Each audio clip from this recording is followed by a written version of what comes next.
Nos deux invités qui sont avec nous en plateau, Vincent Chevalier de l'entreprise Cycle et Tanguy Mercer de la salle de sport Capadapt. Vincent Chevalier, Tanguy Mercer, merci à vous. Bonjour. Bonjour et merci d'être avec nous.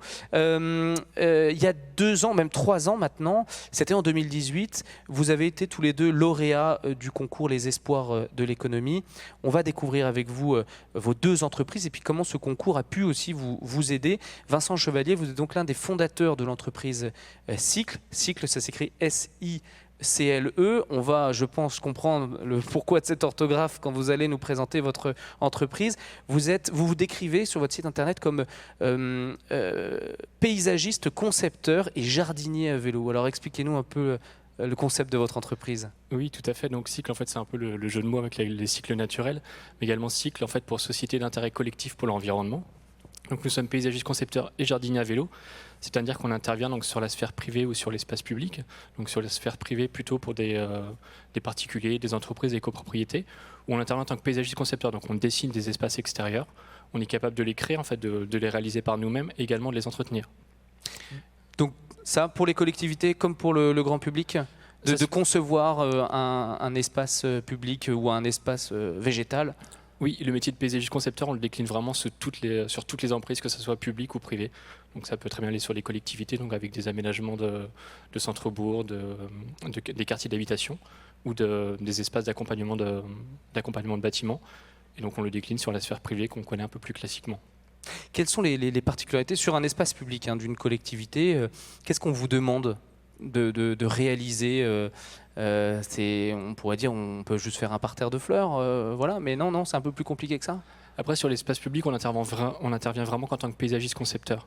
Donc on met un peu de côté la partie réalisation, où là ce sont vraiment des entreprises qui répondent à des appels d'offres publics, qui vont réaliser les travaux.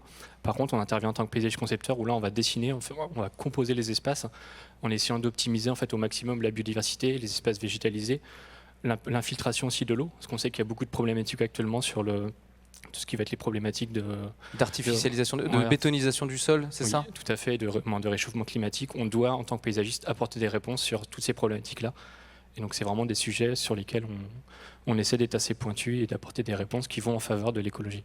Sur quelque chose que nos auditeurs, nos téléspectateurs peuvent peut-être voir, est-ce que vous avez un exemple, voilà, d'un projet que vous avez réalisé à Angers, dans la Couronne angevine?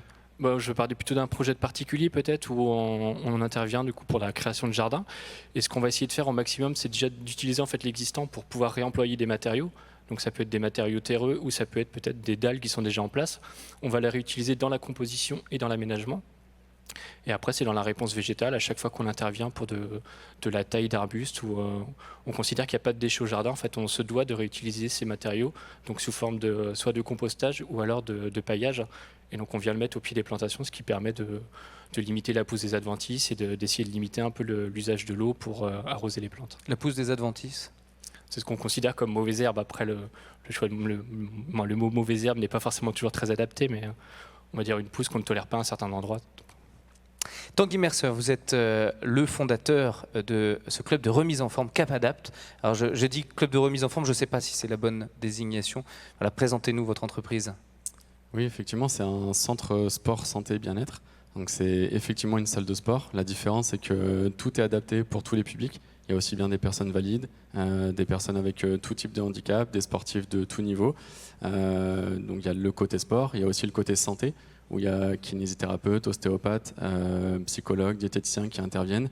Et qui ont chacun un cabinet, oui, on va dire, au sein de l'entreprise. Exactement, c'est-à-dire qu'il y a tout un pôle santé. La démarche du projet, c'était une personne qui sort d'une prise en charge médicale, en centre de rééducation par exemple ou autre, se retrouve un peu seule chez elle.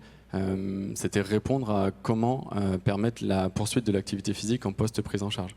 Donc au sein du même centre, du même endroit, les personnes peuvent tout avoir. Voilà.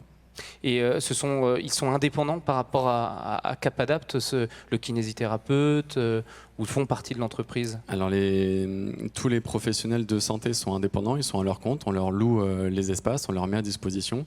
Et après, dans l'équipe Capadapt Pure, en tant que professionnel de sport intervenant, on est 6 salariés maintenant dans l'équipe. Merci beaucoup pour cette présentation d'entreprise. Mais on peut le dire, votre particularité, c'est la prise en charge du handicap. Capadapt, Déjà, on sent il y a cette fibre-là. Comment ça vous est venu, cette idée-là, de créer une salle de sport qui soit adaptée à tout type de handicap? C'est un constat. Moi, de base, avant d'être ici, de vous rencontrer, j'avais pas vocation de créer une entreprise ou de gérer une boîte. C'est vraiment un constat identifié. J'ai commencé avec un monsieur tétraplégique à domicile, un jeune trauma crânien après, quand je travaillais dans le sport. Et je me disais, ces personnes, quand elles rentrent chez elles, il y a plus rien. Donc, au mieux, les bénéfices, ils stagnent. Au pire, ils régressent, mais il n'y a pas de poursuite. Donc, j'ai regardé ce qui existait en France. Il n'y avait rien à ce moment-là. Et voilà, donc j'ai repris les études et j'ai foncé dans ce projet. Vincent Chevalier, vous vous êtes lancé en septembre 2016. Cycle, c'est une coopérative.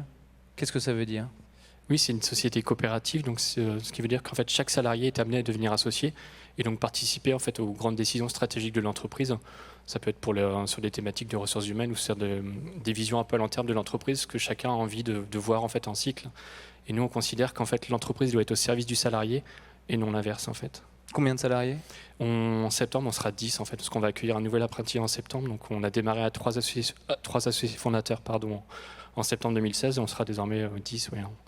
Vous faites tous vos déplacements en vélo. On peut voir dans cette petite vidéo qui avait été réalisée par la CCI de Maine-et-Loire, je crois, ou peut-être directement sur votre site, je ne sais plus. Mais vous faites tous vos déplacements en vélo. Il n'y a plus du tout d'utilisation de véhicules. Sur toute la partie jardinage à vélo, oui, effectivement, on intervient spécifiquement à vélo sur toute l'agglomération angevine, en fait. Angers et toutes les communes limitrophes. Donc on se déplace avec notre flotte de vélos et nos remorques en fait, pour transporter le matériel. Et après, pour la partie plus sur l'espace public, on peut se déplacer un peu plus loin. On privilégie vraiment les transports en commun. Donc on peut mettre le vélo dans le train et aller sur Nantes ou sur des villes voisines. Ou alors des véhicules en autopartage si vraiment on a besoin de se déplacer en voiture. Mais votre engagement écologique, il ne se limite pas uniquement à ne plus prendre la voiture? Oui, bien sûr, parce que le vélo, c'est notre mode de déplacement. C'est pas pour autant notre cœur de métier. Notre cœur de métier, on est paysagiste. Et donc, c'est vraiment les pratiques vertueuses qu'on va avoir à la fois dans le jardin et à la fois en réponse sur l'espace public qui font vraiment cette plus-value écologique qu'on peut avoir au sein de Cycle.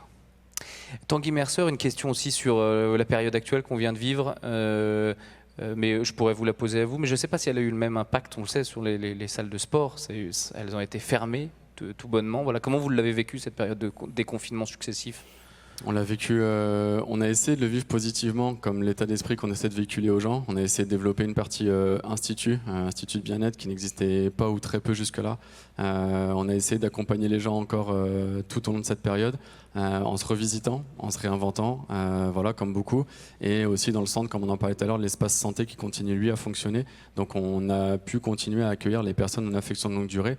Très peu de personnes, mais par contre ça permettait voilà, de vivre plus positivement et de montrer des signes positifs aux gens pour réouvrir, les accueillir dès demain.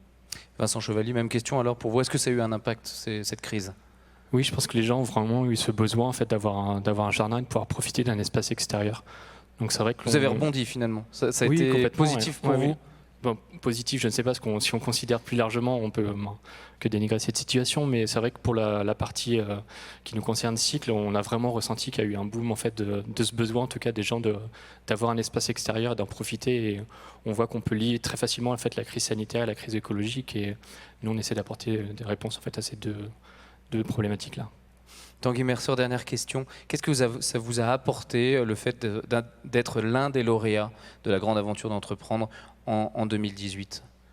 Au-delà d'être lauréat, c'est surtout l'accompagnement qu'on a bénéficié tout au long de la mise en place du projet, avec différents rendez-vous, des rencontres de personnes. Et après le moment, le fait d'être lauréat, les échanges, ils ont été peu, mais par contre, on a rencontré des personnes, on a échangé sur des projets complètement différents, mais avec des problématiques finalement similaires dans la création, dans la gestion, dans le côté un petit peu peur du début.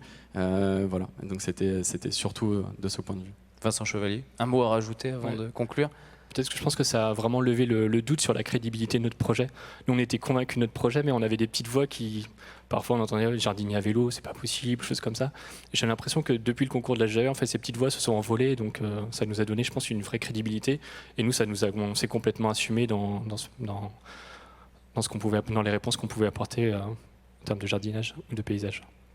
Vincent Chevalier, paysagiste, concepteur et jardinier à vélo, fondateur de l'entreprise Cycle, et Tanguy Mercer de la salle de sport Capadapt, lauréat 2018 des espoirs de l'économie pour la grande aventure d'entreprendre. C'était en 2018. Merci à vous deux d'être passés nous voir donc pour le direct de la grande aventure d'entreprendre.